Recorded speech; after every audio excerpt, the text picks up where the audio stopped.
প্রথম কুফরি হলো কুফরে ইনকার। প্রথমটার নাম কুফরে ইনকার। ফাইজুল বারীর ভিতরে লেখে আম্মাল কুফরুল ইনকার ফাহুয়া আইয়াকফুরা বিকলবিহি ওয়া লিসানিহি ওয়া লা ইয়াতাকিদা বিল হাক্কি ওয়া লা ইউকিররা বিহি।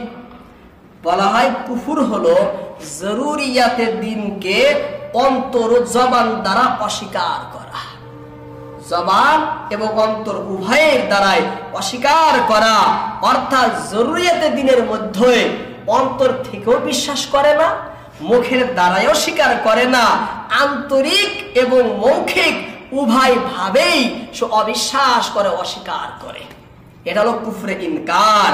যেমন আল্লাহ তাআলা এই কুফর সম্পর্কে কোরআন সূরা আহকামের ভিতরে আহকাম 3 নম্বর আয়াতে বলেন মা খালাকনাস সামাওয়াতি ওয়াল আরদা ওয়া মা বাইনাহুমা ইল্লা বিল হাক্কি ওয়া আজালিন মুসাম্মা ওয়াল্লাযীনা কাফারু আম্মা উনযিরু মু'রিজুন। এখানে যে কুফরের কথা আলোচনা করেছেন সেটা হলো কুফরে ইনকারের কথা। কিভাবে কুফরে ইনকার বিস্তারিত বললে অনেক সময় চলে যাবে।